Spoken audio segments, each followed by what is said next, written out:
নেওয়া হয়েছে। গতকাল 22 তারিখে ভারতবর্ষের প্রধানমন্ত্রী যে কারফিউ করেছিলেন, জনতা কারফিউ, সেটা সবাই মানুষই ভালো করে মেনে নিয়েছে এবং আমাদের পশ্চিমবঙ্গ সরকার মাননীয় মুখ্যমন্ত্রী মমতা বন্দ্যোপাধ্যায় যে সিদ্ধান্ত নিয়েছেন 27 তারিখ পর্যন্ত, আপাতত 27 তারিখ অবধি সমস্ত লকডাউন করা হয়েছে বিভিন্ন অফিস থেকে। কিন্তু বারাকপুর পৌরসভা যে ইমার্জেন্সি কাজগুলি, যেটা হচ্ছে কনজারভেন্সি সার্ভিস, ইলেকট্রিসিটি সার্ভিস এবং পানীয় জলের সার্ভিস, এই সার্ভিসগুলি এবং অফিস প্রতিদিন খোলা থাকবে। অফিস ইমার্জেন্সি কাজ সব কিছুই হবে, কিন্তু যে কাজগুলি ইমার্জেন্সি না হলেও চলে সেগুলি হয়তো একটু সময় লাগবে। হ্যাঁ, ডেট অ্যান্ড বার্থ ইমার্জেন্সি কদিন বাদে হলেও চলে যায়, সেগুলি আমাদের হয়তো কদিন সময় লাগবে, কারণ আমাদের স্টাফ অল্টারনেটিভ হিসাবে প্রতিদিনই থাকবে।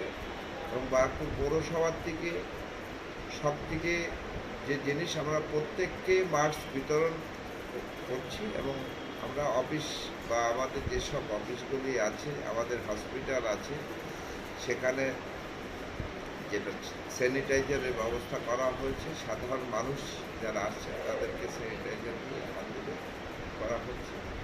আমাদের দিক দিয়ে সব রকম চেষ্টা করা হচ্ছে যে নতুন করে কোনো আক্রান্ত বা নতুন করে কোনো অসুবিধা না হয়, এটা আমরা সবসময় নজরদারিতে রাখছি। আমাদের অ্যাম্বুলেন্সটাও চালু আছে এবং অ্যাম্বুলেন্সটা রেগুলারই মোটামুটি আমাদের যাচ্ছে।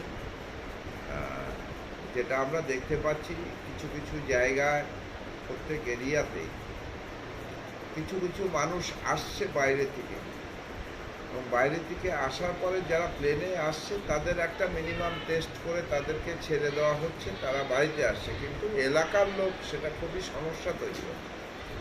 তাই এলাকার লোকের কাছে একটা আবেদন আমার অবশ্যই থাকবে, আজকে এই ভিডিও কনফারেন্সের মাধ্যমে এলাকা লোকের কাছে যে আবেদনটা আমার থাকবে সেটা হচ্ছে, দেখুন, আপনারই যদি সন্তান বাইরে থাকতো, সে বাইরে থেকে যেমন আসার জন্য উদ্বিগ্ন থাকতো, আপনিও নিজেও উদ্বিগ্ন থাকতেন। সেই ছেলেটা যখন বাড়িতে আসে তখন পাশাপাশি লোক বেশি আতঙ্ক হয়ে এবং তার বাড়িতে চড়াও হয়ে যাচ্ছে কিছু কিছু জায়গায়।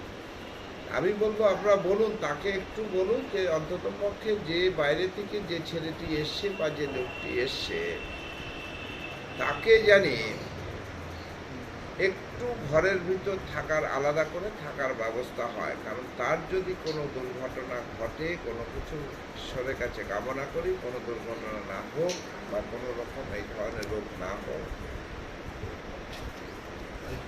হ্যাঁ, এবং তাকে টেস্ট করতে বলা হয়েছে। কিন্তু টেস্ট করতে আমরা বলছি ঠিকই, কিন্তু আমাদের কোনো সাধারণ নার্সিংহোম বা হসপিটালে এই টেস্টটা সে করোনা আক্রান্তকে নেগেটিভ আর পজিটিভ কিনা সেটা কিন্তু একমাত্র আইডি হসপিটালেও ব্যবস্থা আছে। কিন্তু সেই আইডি হসপিটালেও এত ভিড় হচ্ছে, এত মানুষের এত আতঙ্ক ছড়িয়ে যাচ্ছে, সেটাও খুব মুশকিল হয়ে যাচ্ছে। সেই জন্য সব মানুষকে অনুরোধ জানাবো যে নিজে যেমন আতঙ্ক হবেন না, লোককেও আতঙ্ক করবেন না।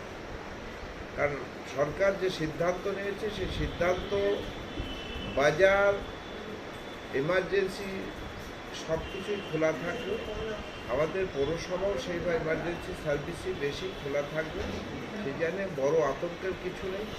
সব মানুষের পাশে থেকে সহযোগিতা করার চেষ্টা করুন। এই আবেদনটুকু রেখে আমি বারাকপুর পৌরসভা আপনাদের পাশে সবসময় ছিল, আছে, থাকবে, এইটুকু বলে সবার সুস্থ কামনা করে, বারাকপুরবাসী সকলের সুস্থ কামনা করে, ঈশ্বরের কাছে কামনা করি সবাই যেন ভালো।